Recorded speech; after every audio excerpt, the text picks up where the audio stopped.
morning and welcome. I am so glad that you are here with us today. And listen, we have a great service prepared for you. I'm just so excited to share this with you today. As always, of course, we have a worship band ready to go. Louise is going to be leading you in some newer worship songs this week. She just really kind of felt God put some songs on her heart. And so I'm looking forward to sharing that with you. And then we're going to be visiting in with a lady by the name of Mary-Beth Bagley today. Now, if you haven't been with us, just to kind of update you on what's been happening lately at our church, we have been taking a different missionary each week and visiting with them and seeing what's going on in their part of the world and kind of looking at ministry around the world. And of course, each of these ministries are ministries that we support as a church, and so it's been kind of fun to do this. Today, Mary-Beth Bagley is going to share with us kind of some things that are happening in her ministry. And what's unique about her ministry is this: she specifically ministers and reaches out to MKs. Now, MKs are probably a brand new word to some of you. I discovered that on Sunday. But missionary kids is what that stands for. And one of the things that we forget about a lot, I think, at least I know that I have in the past, is we often pray for our missionaries around the world, but sometimes we forget about their families. And yet their families are serving right alongside of them. In fact, if you were here last week, you got a chance to be able to hear from each of the kids of Ryan and Sarah Schmidt, which was so cool to hear their perspective on where they're living and some of the things that they're getting to enjoy. And then, of course, after that, we always have a speaker. Today, Esther Goudey is going to be speaking, and that may be probably a totally new name to some of you, but she's a lady that goes to our church that actually grew up on the mission field. Her parents were missionaries in South Africa, and so we're going to get to hear some of her descriptions of some of the things of what it was like to grow up as a missionary kid. I'm so looking forward to kind of sharing this with you. Listen, we'd love for you to drop us a note, say good morning. There's somebody online right now with you, and they would love to say good morning back. Share something that God is doing in your life, and I'm going to turn you over to the service. Why don't you stand with me? Let's pray to open our service. God, we do thank you for a chance to be able to gather here together as your people. God, I thank you for the good things that you do in our life every day, even if we don't always recognize them. God, we thank you for a chance to be able to take a few moments and just kind of look into some of the missionary kids around the world and some of the things that are going on in their lives. And God, I thank you especially for Esther this morning, who's come to share about some of her experiences on the mission field. It is a privilege to be here this morning. God, as we do some worship this morning, as we look into your word, may you challenge our hearts, may you refresh us, and may you do something new this day. We thank you for this chance to gather together. In your precious name, amen. Where you go, I'll go. Where you stay, I'll stay. When you move, I'll move. I will follow.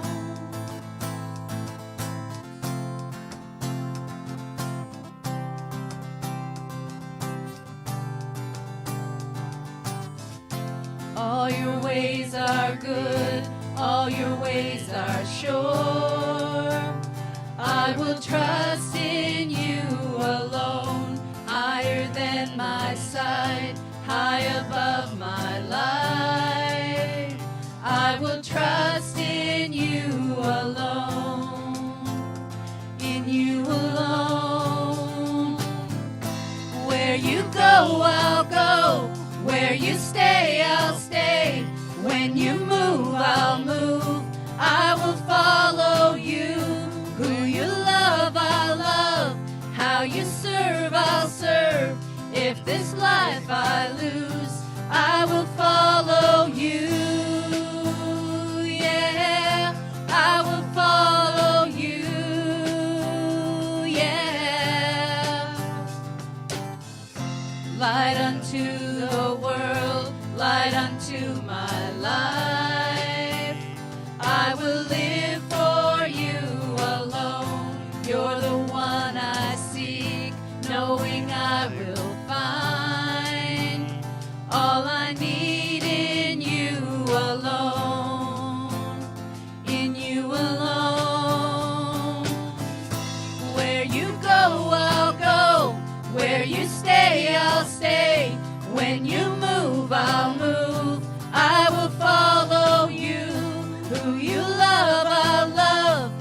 how you serve, I'll serve. If this life I lose, I will follow you. Yeah, I will follow you. Yeah. In you there's life everlasting. In you there's freedom for my soul. In you there's joy, unending joy. And I will follow. Where you go, I'll go. Where you stay, I'll stay. When you move, I'll move. I will follow you. Who you love, I'll love. How you serve, I'll serve. If this life I lose, I will follow you. Where you go, I'll go. Where you stay, I'll stay. When you move, I'll move. I will follow you. Who you love, I'll love. How you serve, I'll serve. If this life I lose, I will follow you. Yeah, I will follow you. Yeah, I will follow you. Yeah, I will follow you. Yeah.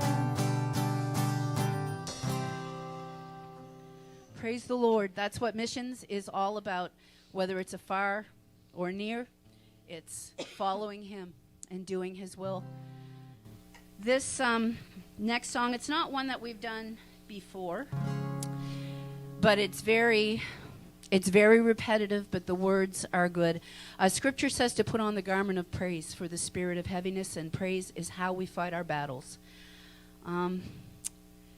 It took me a long time to let it sink in that God really doesn't need my help to protect me or anything else. I really don't have to do anything but serve Him and say, Lord, help me.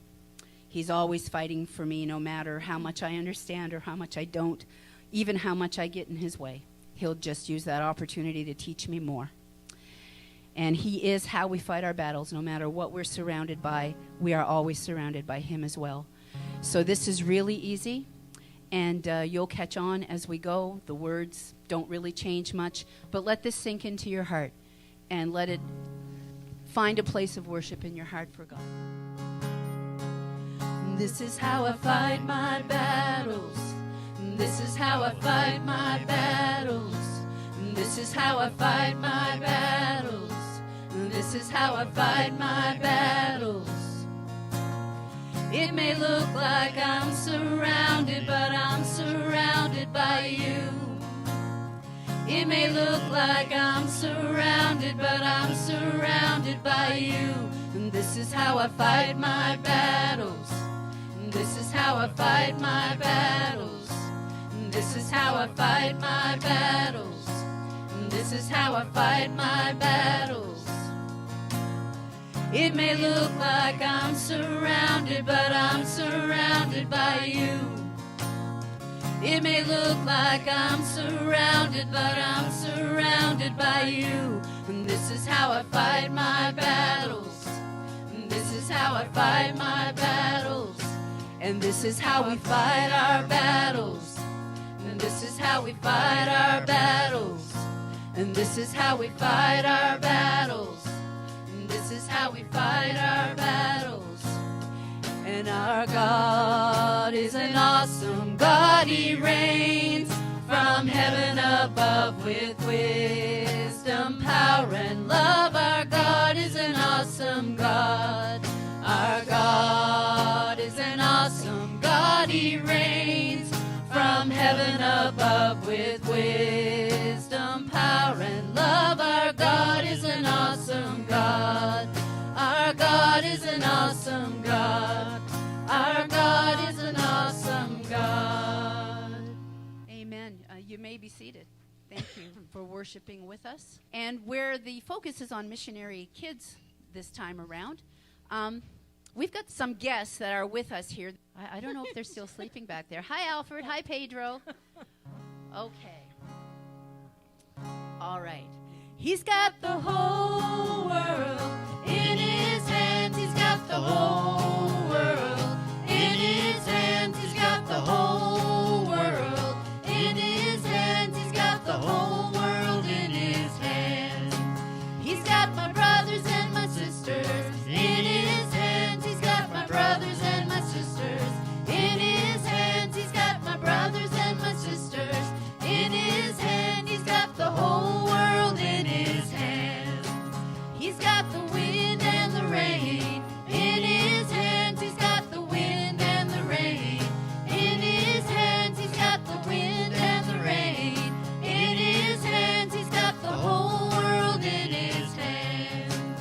He's got everybody here in his hands. He's got everybody here in his hands. He's got everybody here in his hands. He's got the whole world in his hands.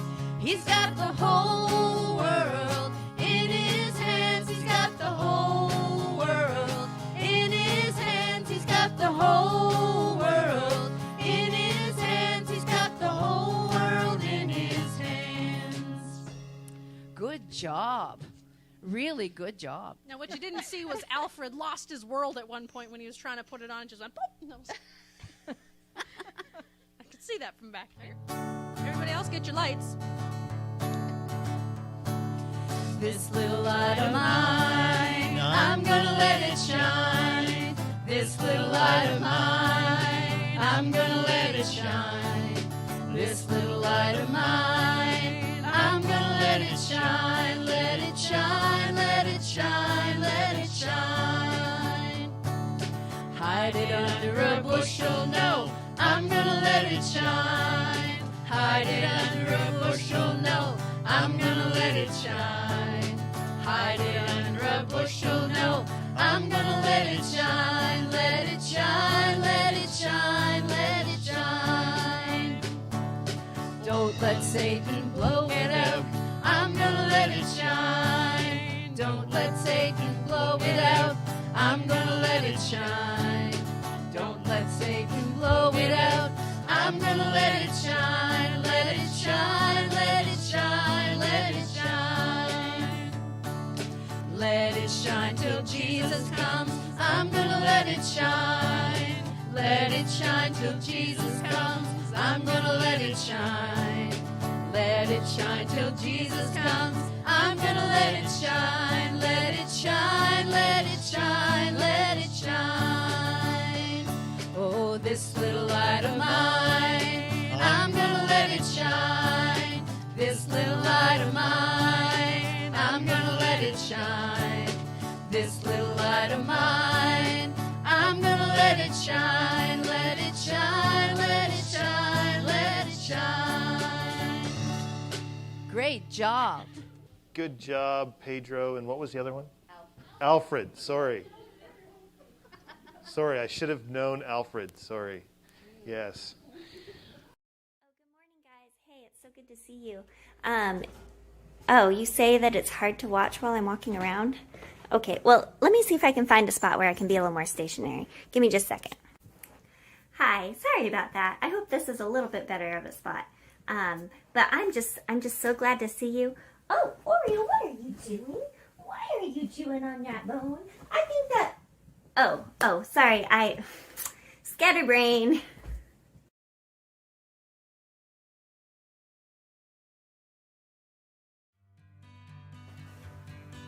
Good morning. So sorry about that. Obviously, it's taken me a little while to get my video sorted out. Maybe you can relate with some of your own Zoom calls this past year. In case we haven't met, my name is Mary-Beth Bagley, and I am the MK Wellness Specialist for Global Partners. Similar to most people these days, I've been doing the majority of my job virtually this past year. While this was partially expected due to the nature of working with missionary kids who live all over the world, it was increased a lot with the lack of in-person events and the need for our MKs to find a sense of community. I met an MK that we'll call Rachel about 7 years ago at a Global Partners training event. Her 7-year-old mischievous grin and matched her girlish giggle that echoed throughout the children's room the entire 2 weeks of the training. While my co-leader and I did our best to prepare her and about 8 other new MKs for the major transition that they were about to make overseas, it was obvious that they were all blissfully unaware of how drastically their lives were about to change. Fast forward a couple years to a worldwide conference for Global Partners Missionaries, and even though I was now participating as an adult in the adult sessions, I happened to run into Rachel and her mom. Rachel gave me a big hug and then swiftly returned to her mom's side. The boisterous little girl that I had come to love in our first meeting had suddenly become shy and somewhat timid. As the years continued to progress and our paths would cross at the occasional event, I noticed that Rachel was increasingly withdrawing inside of herself. My heart broke as I realized that the isolation and loneliness that she felt on the field was having a harsh impact on both how she saw herself as well as the way she interacted with the world around her. Being the only white girl in an African country where the other kids never really accepted her as an equal made her feel more and more like an outcast and an outsider. Then, a couple years ago, Rachel and her family attended a larger missionary conference where there was a sizable group of teens her age. Suddenly, Rachel started to find connection in a way she had never imagined. These kids understood her and accepted her just the way she was. She wasn't the odd white girl anymore, but a fellow MK among a multitude of other MKs. She found belonging. And the even better news is that belonging that Rachel found at that conference didn't stop there. Because of the pandemic and the increased need for community worldwide, God prompted me to start offering some virtual events and opportunities for our MKs to participate in on a more regular basis. And Rachel has been one of the most faithful and engaged participants in all of these events. And sure enough, I've seen that mischievous grin come back a whole lot more often. The 2 main virtual events that we have been doing this past year is monthly MK Hangouts and weekly trail groups. The MK Hangouts are more fun, community building times where we chat, we play games, and they're able to find friends among other MKs their age. And the trail groups are a little bit smaller, focused on Bible study and encouragement. And both parents and MKs alike have expressed great gratitude at building this community for our MKs. Besides these virtual events, I've also focused on creating avenues for our MKs and their parents to connect through social media, primarily through Facebook groups and Instagram. These are places where I can share resources and opportunities, while also creating an atmosphere where they can continue to develop that sense of community with each other. In addition to this focus on virtual connections, we've also made some incredible progress on developing some much needed internal processes and guidelines for all of our global partners MKs. One of these internal processes has been creating a system for parents to plan for their children's education overseas, confidently and successfully. While maybe that doesn't seem like a huge deal for those of us who have a good public school system nearby for children, a lack of meeting MK's educational needs on the field is the 3rd most common reason for missionary couples to end their service prematurely, according to a 2019 field study by Missio Nexus. Also, working with our Director of Child Protection, we're currently developing a child safety training that all of our missionaries will be required to participate in, so that as an organization, we can proactively protect our MKs from abusive situations and know how to respond appropriately if something comes to light. Again, the need for this is long overdue, and it's exciting to see such an important part of this ministry moving forward for the safety of our MKs. If I were to summarize this year for me personally, I would say that it's been a year of growing in confidence in God. Starting new things, while exciting, can also be a little intimidating at times. More than once, I found myself nervous or afraid that my efforts were just going to fail miserably.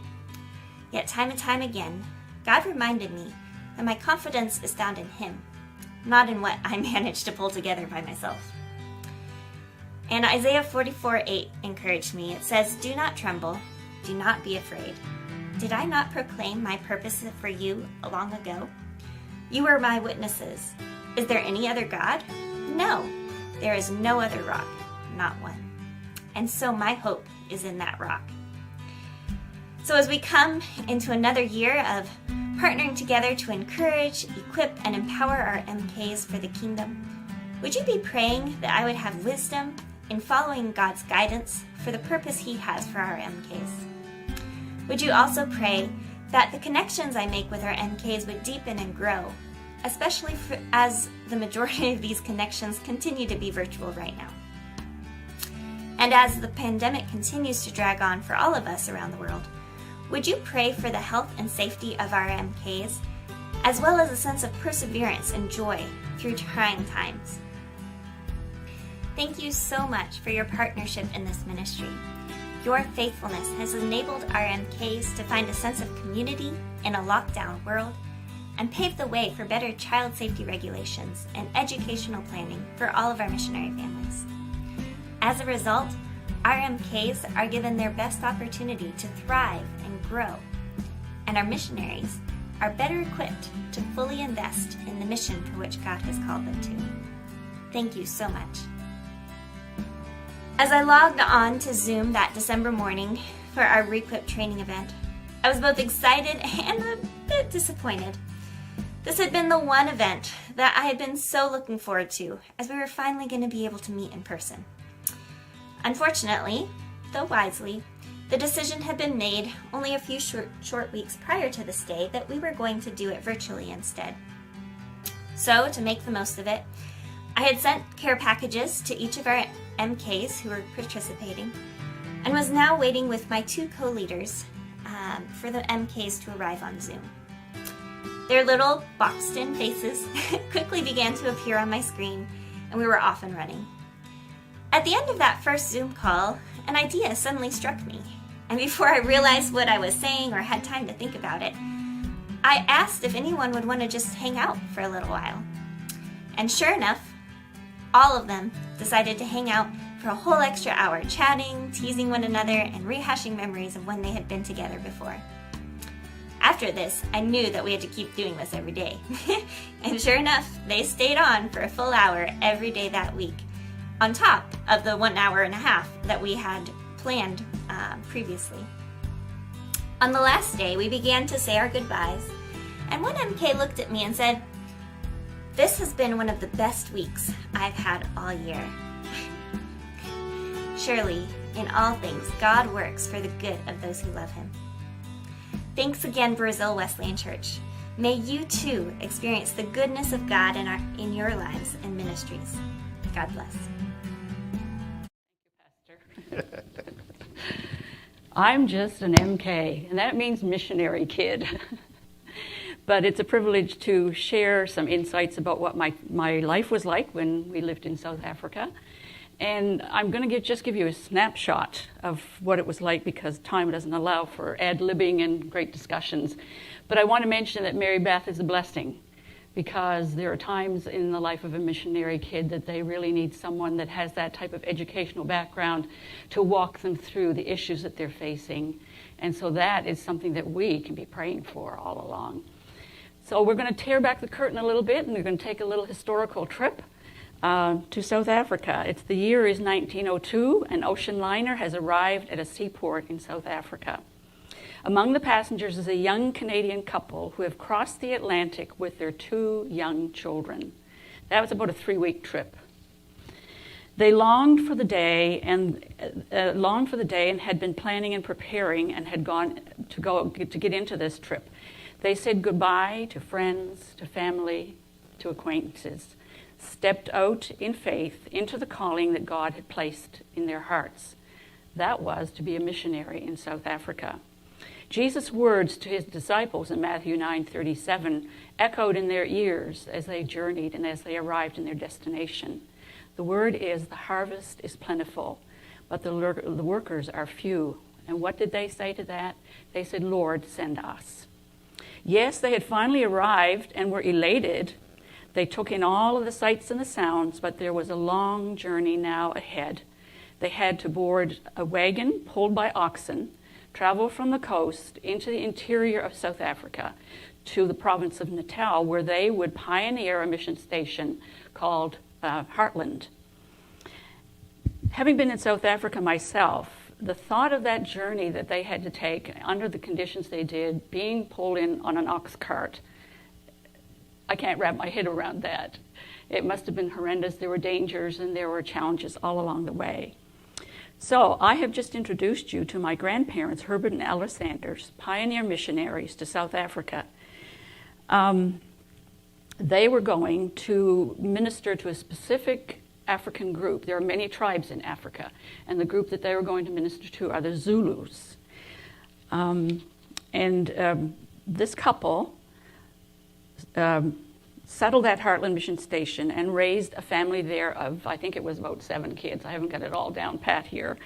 And most of those adult children followed in their footsteps. As missionaries, one was a nurse. They all had ministry of some sort. So we understand that by being on the mission field, you can influence people and their lives dramatically. Your children may follow in your footsteps. Now let's fast forward to the year 1945. A young man is in South Africa, eagerly waiting the arrival of his future bride from Canada. I introduce you to my parents, Charlie and Myra Sanders. They were married on April the 17th, 1945, at the mission station where my grandparents were. And they became career missionaries to the Bantu of South Africa. I was reading through one of Mom's diaries, and she had written about, you could tell that she was feeling a call, that in one place she was saying, don't send me. I can't go. I'll turn my back. And so she was working through this with the Holy Spirit dealing with her. And then at the end of her diary, there was a beautiful poem that she wrote about, send me. I'm willing to go. I want to be your servant. And that just has touched me so deeply as I reviewed that. So I shared this background with you because my experience as an MK was vastly different from some of those kids that she was describing, because I was born in South Africa and I was raised in South Africa. So I was immersed in the culture. I did not have to adapt to the culture like so many MKs, because where I was born and spent the first few years of my life was right out there in the boonies, as you might say, on a mission station that was off-grid, no power, no refrigeration, tons of black boys and girls around to play with, and some of my father's family were our closest contacts. So have I ever experienced culture shock? Oh yeah, for sure. When I was 6 years old, my parents got furloughed to Canada. That was culture shock for me. To come to a land of snow, not to see a whole lot of black people either. That was kind of a culture shock to me. One of the hardest things of this time in Canada was the separation from my father, who had contracted TB when he was in Africa, which is very common, and he had to be admitted to Roseway Hospital for treatment. So the purpose for them coming home is to share what they do on the mission field with the churches. It's called deputation work. So Dad was in hospital. Mom had 3 girls, 2 in school, 1 still not in school. And she had to absorb that responsibility.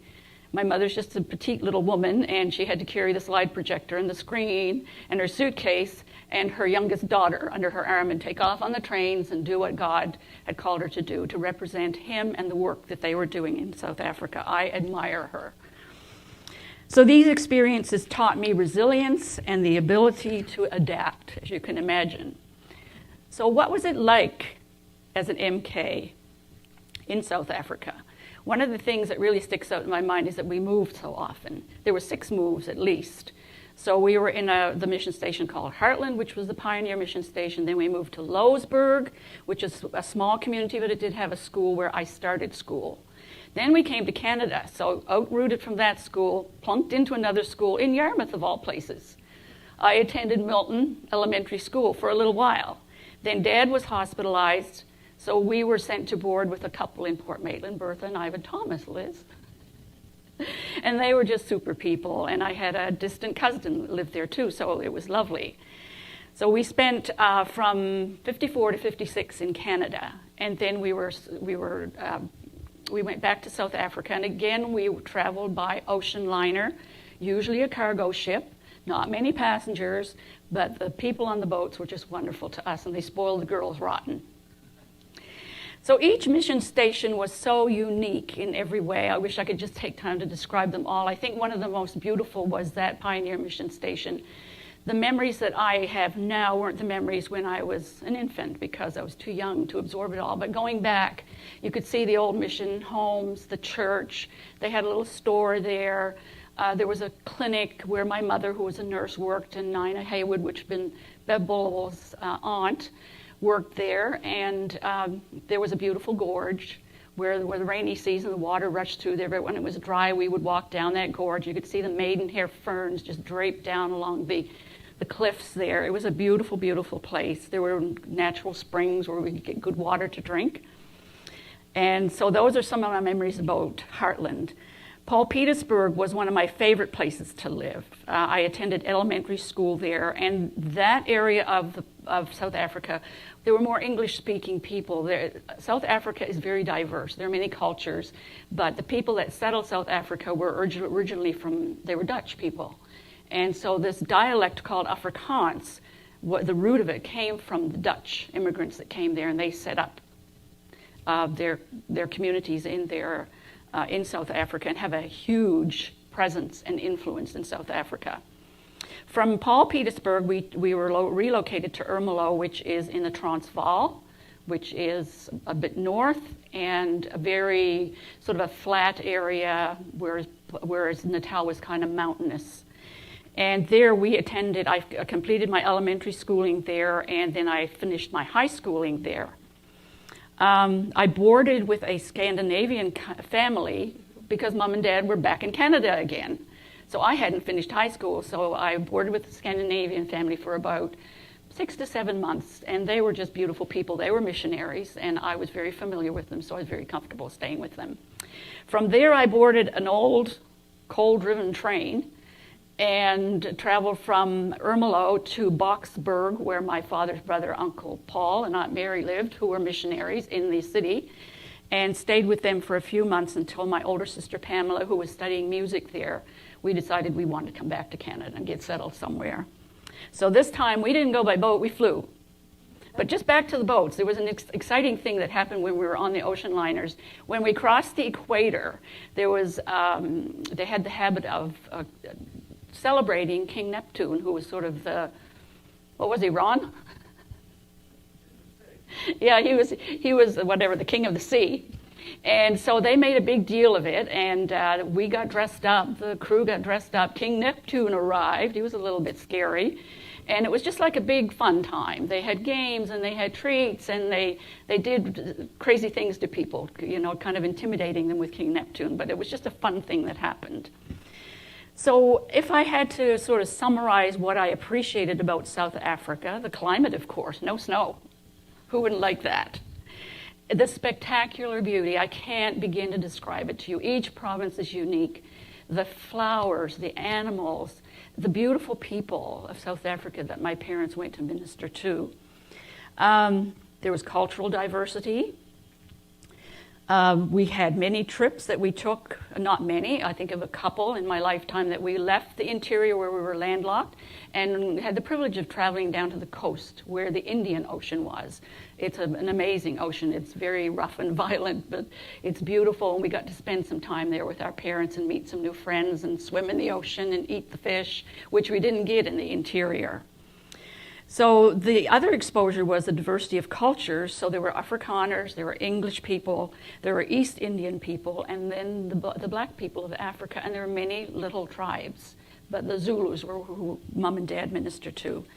One of my favorite things to do, an aunt of mine lived near a place, it was a resort called Natal Spa, and they had natural hot springs there. And you could choose which pool you wanted to swim in. The water went from really hot to cool. And it was just a beautiful spot, beautiful plants. You could have a meal there or a picnic there. And the one time we went, they wouldn't let anybody on the grounds because they were searching for an immense python. It was on the loose. It was, not a tame thing, no one's pet. They are prevalent in South Africa. So we didn't get into for our swim that day. And they did eventually capture and kill the python. The one thing that I miss a lot is the sound of the Bantu people singing. No instruments at all, just the voices, the harmony. It was haunting, it's memorable, and it'll bring me to tears if I see and hear it on television. I love to eat meals of putu, which is the African women cook it in their big cast iron pots over an open fire. It's a cornmeal that's really ground up very, very fine. It's white, and they just get the water boiling, pour that in it, and cover it and let it just steam. And it absorbs all the water, and it's very firm, and you eat it with your hands. You just grab a bunch, squeeze it in your hand, dip it in some gravy, and munch on it, and it is delicious, and I love that. I love the experience, I think, being around the fire with them, watch them cook it, and talking to them. When we were young, we could talk Zulu because we were immersed in it, but we lost it as we moved from place to place and had less and less immersion in the black culture, more in the white culture. A couple of goodies that I really miss and loved from South Africa. One was a German delicate treat. It's called a koeksister, and it's just a bread dough that's braided and dipped in hot honey and then deep fried. So when it's deep fried, it just sucks that, they take it out of the deep fryer and then they stick it in the honey and it sucks that honey right up into it. So when you're eating it, it just drips all over your face, but it is so, so good. And the other thing that I miss is boerewors. Now that's a sausage, Joe, South African sausage.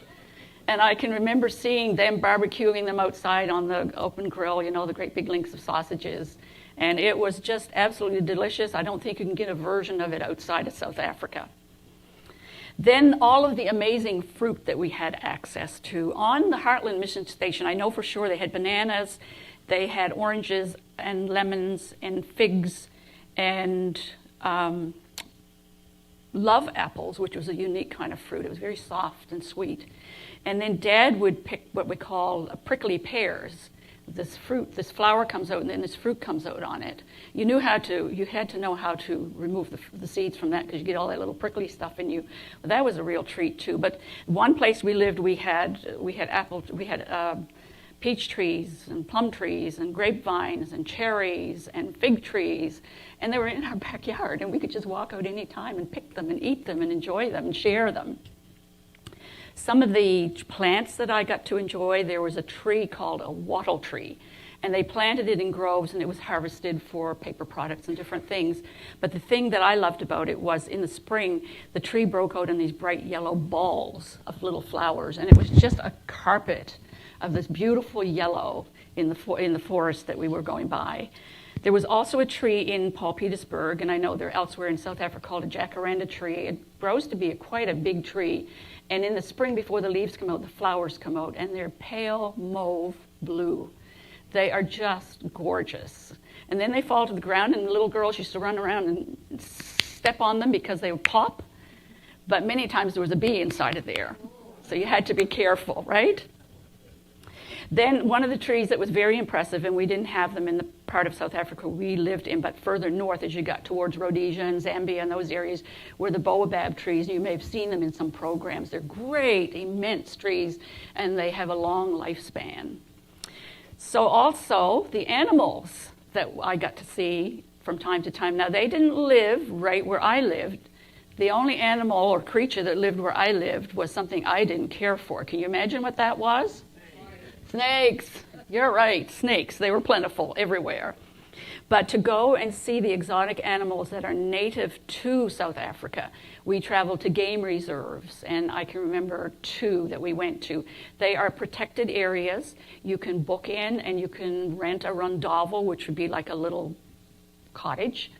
You can take your car and you go in and you stay overnight within the game reserve. So when night falls and the sky gets dark, you start hearing the animal sounds. The roar of the lion, the barking of the hyenas, and different sounds while you're there. A little bit spooky and scary, but fun, exciting, adventurous. That's what it was all about. So what did I see when I was in South Africa in the game reserves? We saw lions, we saw zebras, we saw tons of baboons, which I don't really care for, cute little monkeys, and they used to visit the places where we stayed quite often and run around. Giraffes, leopards, cheetahs, rhinos, warthogs, which are called aardvarks in Afrikaans, elephants, hippopotami, crocodiles, ostriches, and buffalo, and more. And speaking of crocodiles, my father used to travel to to an outpost station where he had to cross the Pongola River, which was infested with crocodiles. And they used to walk across that or swim across that. God's protection was obvious in every step we took in South Africa. My least, of course, I spoke about the snakes already, but there were mambas, green and black mambas, cobras. They were the ones I remember the most. And I've got a picture of Dad. He was a 6-foot-tall man holding a snake here, and there was a cobra that he had killed, and the head was just above the ground. He was deathly on snakes. He had an air gun that he could put them away pretty fast, and so was one of our dogs. So leaving the animals behind, I just want to give you a snapshot of what life was like as a family in South Africa. I had godly parents who took Joshua 24:15 very seriously. Choose you yourselves this day whom you will serve. But as for me and my house, we will serve the Lord. They modeled this to us daily by putting God first and leading a devotional time with their girls faithfully morning and evening. That involved Bible reading and prayer, and also a time to kind of just defuse and talk and share our day with each other, which was beautiful. Yet another Bible verse came to play in this growing up with my parents was Proverbs 22:6.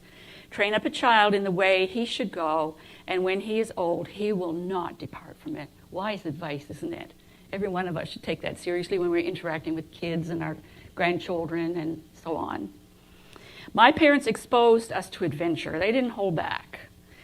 And on occasions, Mom and Dad would organize picnics, and my mother could pack the best picnic lunch you ever could have. It was full of fruit and beautiful sandwiches and fun things, and maybe even a little treat. We went to the game reserves, as I've already mentioned, and my mother was a person who was hospitable, and they had to do a lot of entertaining because missionaries would be traveling around, and they'd just drop in on you. So my mother was very spontaneous and could just pull a meal together at the spur of the moment, and then we got to meet and visit and become acquainted with missionaries that have lived on in my memory because of their influence in my life. So one thing my mother did that was kind of neat, they don't celebrate Halloween in South Africa, so she decided to throw a Halloween party. And we invited our friends, and she was the biggest toad in the puddle, you know, like she cooked spaghetti and stuffed a rubber glove with it, and kids were blindfolded. Now shake the dead man's hand. And then she made a great big bowl of this sloppy old jelly, and she put hard-boiled eggs in it, and you were blindfolded. See if you can find the blind man's eye in there, you know, these kind of things. She put them through their paces and kind of horrified them for a while. Then we had a party with food and things like that, and the kids enjoyed it. They'd never been exposed to anything like that. We participated in music lessons, sports of our choice, went swimming, rode our bikes, which were our mode of transport to school. We didn't get bused to school. There were kids that were bused to school, but they lived on farms and were bused into, say, Ermelo, for example. And a lot of those kids were farmers' kids, and they had to stay in hostels. You know, they were in boarding school. I wasn't. I never had to go to boarding school. I was so privileged in that way. We had pets. For example, I think each mission station, we had a different pet. Dog, we had cats, we had budgies, and one of the little projects Mom and Dad gave us once was to have silkworms. So a worm is a pet? Well, it was a project. It was a learning experience for us. We learned that you feed them mulberry leaves and they will spin golden silk. If you feed them beet leaves, their silk is pink. So we got to see the life cycle of the little worms, and we got to see the byproduct of what happened with them. And it was a good learning experience, a beautiful experience. Our school system in South Africa was totally different than the Canadian one. You don't go by grades, you go by standards. And it was based on the British model. The school year ran from January to December with a winter break. We all wore uniforms, and it wasn't hard to do. You know, because you all pretty much looked the same, and there wasn't anybody trying to upscale you in the way they dress in the latest jeans or whatever. So I loved it. Once we got used to it, you had a winter dress, you had a summer dress, you had black Oxford shoes, white socks in the summer, black leotards in the winter. When you did your physical education, you had a special skirt and blouse you had to wear for that. So it was very structured, and I think it was good for me. It gives you a sense of being organized and conforming if you have to. The high school there was an outdoor assembly, which I think was a wonderful thing. We would all line up according to our standards in lines, and the principal and the teachers would be up on the stage, and they would be making announcements. They would probably sing maybe a national anthem at times, and they would actually read the Bible and have a prayer in front of all the students for the day. Then we'd file into our classes, and when we exchanged classes, going from subject to subject, you just didn't mill about in the hallway. If you were going one direction, you stayed on that side of the hall, and going the other direction, you stayed on that side of the hall, and there was no fooling around. You went from class to class and got down to business. They're very strong on sports in South Africa, and I loved going to the athletic meets that the schools would challenge each other and compete against each other. We took all of our lectures in high school in the Afrikaans language, not in English. And then we had our textbooks in English to study and write our exams. So that was a different way of doing schooling. And I unfortunately haven't retained my Afrikaans because I didn't use it. They say use it or lose it, right? One of the things I did not like about the school system was that in Ermelo there was a high population of Afrikaans people, and apartheid was in play when I was in South Africa. And that means that they actually separated the blacks and whites and coloreds. So when we lived in Ermelo, we lived in the white section of town. Then there was an East Indian section. They lived in their sections. The black people lived outside of town in what they called a location, which you'd call like the Indian reserves over here, I guess. So when Mom and Dad were ministering in that town, they would go to the locations. But he had multiple outposts that he was responsible for too, and I loved going there because they would feed us, and to hear them sing, and when they took their offerings in their little churches, they didn't sit in the pew and just dump something into a plate or back there. They actually brought their offering up to the front of the church. It was an act of worship for them. They sang, they danced, they rejoiced, and they left their little offering there. And if they didn't have the money, they left a chicken or a pumpkin or some produce from their garden. And that, to me, just filled me with awe to think about, do we take what we give to God seriously? They made it a sacrifice. So what did I not like or find hard as a missionary's kid? Multiple moves, the apartheid system, which still left long-lasting scars in that country. And the effects, the snakes, of course. And I never got to meet my mother's parents. And in fact, my grandmother died when we were halfway to Canada the first time, my mother's mother. My mother got that news when she was in England.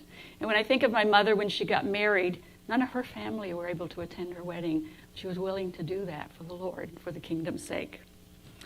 Many times as an MK kid in South Africa, many things, being a missionary's kid in South Africa, has had a lasting effect on me. It's given me a love for missions.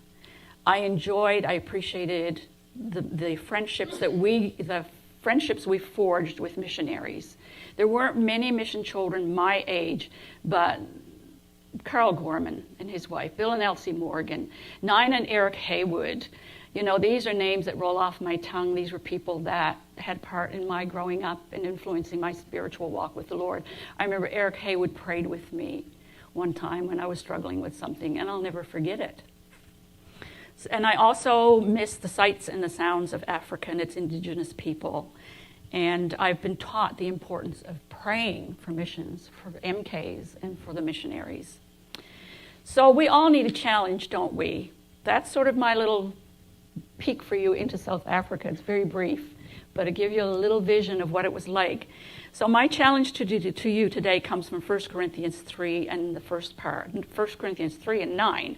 We are all God's fellow workers. That means we don't work for God, but we work with God, hand in hand with God, following his leading. Because I think sometimes when we say, oh, I work for God, it's all about me and not about God's kingdom building. So I just like that play on words there. That's why I bring it up. But may that challenge you today, that we are all fellow workers with God. So what can we do, folks? How can we support missions? You here, like we said before, we may not all go to the mission field, but the minute we step outside of the door, there's our mission field, right? So how do we do this? We pray. Remember Jesus' words to his disciples in Matthew 9:37. Ask the Lord of the harvest to send out workers in the harvest field. We give through finances, through time, through projects, right? Go to on mission trips. We show up to the meetings when the missionaries come to share their heart and their vision for their work. It's disappointing to them, I'm sure, when they walk into a church and it's virtually empty. So I think that's so important that we do show up, that we engage with them, that we learn about them, or that we even prepare beforehand and know a little bit about the country or the nation they're ministering to. We go on mission trips. We've had people go from our church to the mission trips. Then we heard the family the other week, to get to see who the people that went from Brazil Lake Church actually worked with and ministered with. And let's remember to pray for their girls, that they will recover from this dengue fever. By the way, I had Lyme's disease when I was a little girl in South Africa. It was called tick bite fever. So we can go on mission trips and we can educate ourselves. And let's remember what the song says, little is much when God is in it. Labor not for wealth or fame. There's a crown and you can win it, or there's a race and we need to win it because the time is getting short.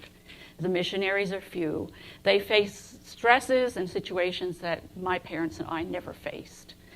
It's a blessing to be a missionary, to be an MK. I will never forget it.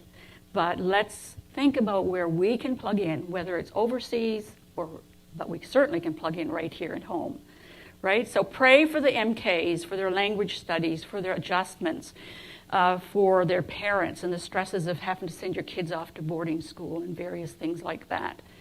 But God has a work for each one of us and a plan and a purpose for this church. And I'm so thankful for a missionary-minded church that supports financially, that we get to meet the missionaries. And this time it was virtual. We heard them. And we were up to date with what's happening. And I thank God for pastors that planned this emphasis on missions this February so that we can grow and we can plan and we can be ready to serve the Lord. God bless you all.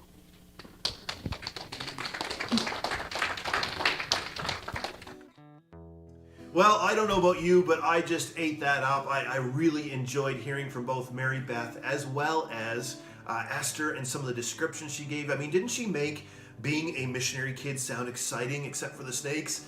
I just want to go over there and visit Heartland now. I don't know about you. And I think it's some good insight into some things that are going on in the lives of some of our missionary kids around the world. In fact, I hope the one thing that you have been challenged with today is that you will be praying for some of the kids of some of the families around the world that are serving the Lord and spreading the gospel. I mean, we do this together, right? And so I hope that you'll be praying for some of those. In fact, I have kind of a little prayer request to kind of share with you that I received this week. The missionary family that we saw last week, if you got to see that, the two youngest daughters, it turns out this week, got their test back and they have dengue fever. Now, if you've never heard of that, I guess it's very painful. There's pain behind the eyes, there's headaches, there's nausea, there's fevers with it. It's just not a good thing. I know that Ryan and Sarah said that they're very thankful to live in an area where there's some reasonably good hospitals, which is, we need to praise the Lord for that. But that's no fun to watch your kid be sick, right? And so if you'd be praying for that family in particular, I know that they would certainly appreciate your prayers. And when it comes to, the announcements for today, next week we're going to be looking at Alan Stevens. He's going to be sharing some things that are going on right now in Albania. And then the week after that, we are going to be looking at World Hope. and some of the things that they are doing around the world. And so we've got a couple weeks left of the missions kind of focused services. I hope that you've been enjoying these. I hope that you were encouraged today. And listen, we wish you a great week. We'd love to be in contact with you. We want you to know that, as always, there's going to be the questions to go along with today posted directly after the service. And those are for your benefit. I hope that you're grabbing somebody and getting together with them and going through them and just asking God to take you deeper in your faith each week. We wish you a great week, and we will see you next week.